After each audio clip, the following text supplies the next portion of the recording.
Chapitre 7. Après cela, je vis 4 anges debout aux 4 coins de la terre. Ils retenaient les 4 vents de la terre, afin qu'il ne souffle point de vent sur la terre, ni sur la mer, ni sur aucun arbre. Et je vis un autre ange qui montait du côté du soleil levant et qui tenait le sceau de Dieu vivant. Il cria d'une voix forte aux 4 anges à qui il avait été donné de faire du mal à la terre et à la mer. Et il dit : « Ne faites point de mal à la terre, ni à la mer, ni aux arbres, jusqu'à ce que nous ayons marqué du sceau le front des serviteurs de notre Dieu. » Et j'entendis le nombre de ceux qui avaient été marqués du sceau. 144 000 de toutes les tribus des fils d'Israël. De la tribu de Juda, 12 000 marqués du sceau. De la tribu de Ruben, 12 000. De la tribu de Gad, 12 000. De la tribu de Aser, 12 000. De la tribu de Nephtali, 12 000.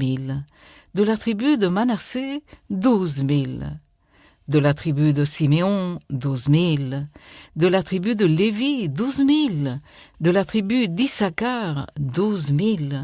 De la tribu de Saboulon, 12 000. De la tribu de Joseph, 12 000. De la tribu de Benjamin, 12 000 marqués du sceau. Après cela, je regardais, et voici, il y avait une grande foule que personne ne pouvait compter, de toute nation, de toute tribu, de tout peuple et de toute langue.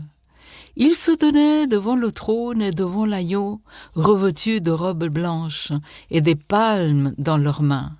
Et ils criaient d'une voix forte en disant : « Le salut est à notre Dieu qui est assis sur le trône et à l'agneau. » Et tous les anges se tenaient autour du trône, des vieillards et des 4 êtres vivants.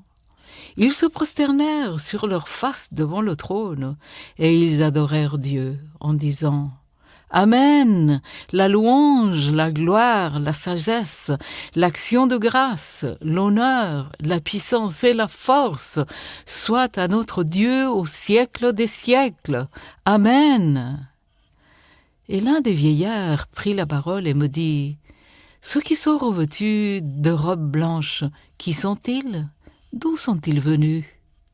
Je lui dis : « Mon Seigneur, tu le sais ?»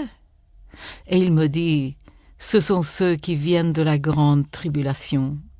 Ils ont lavé leurs robes et ils les ont blanchies dans le sang de l'agneau. C'est pour cela qu'ils sont devant le trône de Dieu et le servent jour et nuit dans son temple. Celui qui est assis sur le trône dressera sa tente sur eux. Ils n'auront plus faim, ils n'auront plus soif. Le soleil ni aucune chaleur ne les frapperont plus. Car l'agneau, qui est au milieu du trône, les paîtra et les conduira aux sources des eaux de la vie, et Dieu essuiera toute larme de leurs yeux.